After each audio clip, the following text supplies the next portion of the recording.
നമസ്കാരം. പരുന്ത് കൃഷ്ണപ്പരുന്ത ഇങ്ങനെ വലം വെച്ച് പറക്കുമ്പോൾ കണ്ട മണ്ഡലകാല കാഴ്ചകൾ അത്ര ശുഭമല്ല. കാരാഗൃഹവാസം ജാതകത്തിലുള്ളവർ ഒന്നൊന്നായി ഉള്ളിൽ പോവുകയാണ്. അതും വെറും കേസുകെട്ടല്ല, മോഷണമാണ് കുറ്റം. വെറും മോഷണം എന്ന് പറഞ്ഞാൽ അതിന്റെ തീവ്രത പോയി പോകും. വെറുമൊരു കള്ളനാം എന്നെ കള്ളൻ എന്ന് വിളിക്കരുതേ എന്നല്ലേ കവിവാക്യം.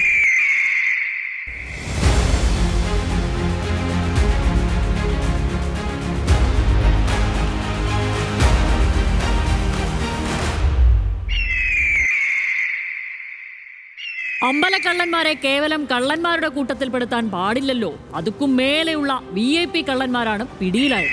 പോറ്റി ഊട്ടി വളർത്തിയവരോ പോറ്റിയെ മുന്നിൽ നിർത്തി ഊറ്റിയെടുത്തവരോ ആരാണ് വലിയ കള്ളനെന്ന് കാലം തെളിയിക്കും. അങ്ങനെ ഒരു പ്രപഞ്ച സത്യം പറഞ്ഞു പോകുമ്പോഴാണ് പരുന്തിന്റെ ഓർമ്മയിൽ ആ പഴഞ്ചൊല്ല് തെളിഞ്ഞു വന്നത്. എംബ്രാൻ അല്പം കട്ടുഭുജിച്ചാൽ അമ്പലവാസികളൊക്കെ കക്കും.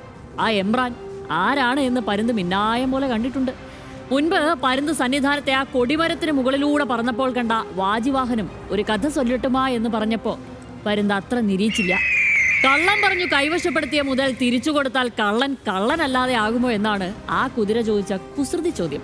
കുസൃതി കുറച്ച് കൂടുന്നുണ്ട് എന്ന് പറഞ്ഞ് തടിതപ്പാൻ തുടങ്ങിയപ്പോ വാജി വിടുന്നില്ല. ഇപ്പൊ ഇടതുപക്ഷത്തെ തെരഞ്ഞെടുപ്പ് കാലത്ത് പത്മവ്യൂഹത്തിൽ കൊണ്ടുപെടുത്തിയ സാക്ഷാൽ പത്മകുമാർ ദൈവതുല്യരെ കുറിച്ച് പറഞ്ഞത്രേ. ആരാ ദൈവതുല്യർ? പിന്നെയും സെയിം ബനാന ടോക്ക് കേൾക്കുന്നു. അതന്നെ, എംബ്രാൻ അല്പം കട്ടുഭുജിച്ചാൽ അമ്പലവാസികളൊക്കെ കക്കും. ഭഗവാന്റെ കാവൽക്കാരായ ദ്വാരപാലകരുടെ സ്വർണ്ണ കവചങ്ങൾ ഊരി തട്ടിപ്പ് നടത്തിയ പോറ്റി ആ സ്വർണം വിറ്റത് ഒരു ഗോവർദ്ധന്. ആ ഗോവർദ്ധൻ തുടങ്ങിയ സ്വർണ്ണക്കടയുടെ പോഷണത്തിന് അയ്യപ്പ പൂജ നടത്തിയത് സാക്ഷാൽ ശബരിമല തന്ത്രി. തെളിവുകളുണ്ട്, തെളിവുകളേ ഉള്ളൂ. ഇപ്പൊ ഏതാണ്ടൊക്കെ പ്രതിരൂപം പിടികിട്ടിയല്ലോ. ജലഹള്ളി ക്ഷേത്രം ശാന്തിയായിരുന്ന ഉണ്ണികൃഷ്ണൻ പോറ്റി എങ്ങനെയാണ് ശബരിമലയിൽ പടർന്നു പന്തലിച്ചത് എന്നത് അന്വേഷിക്കണ്ടേ?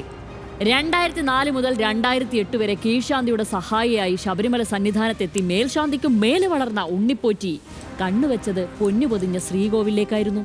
അതിന് കളമൊരുക്കിയത് ആരൊക്കെയെന്നത് ചില ദൈവതുല്യരിലേക്ക് വരെ എത്തുമെന്ന വെളിപാട് പരുന്തിനുണ്ടേ.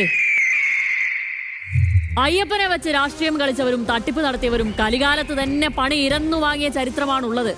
അപ്പോൾ തന്ത്രം പിഴയ്ക്കുമോ? പിഴച്ചാൽ അഴിക്കുള്ളിലാകും. അപ്പോൾ എംബ്രാൻ കട്ട വെയിറ്റിംഗ് എന്ന് വെച്ചാ കട്ടതിനു മാത്രമല്ല കളവ് ചെയ്യിച്ചതിനും പുലിവാൽ പിടിക്കേണ്ടി വരുമെന്ന്.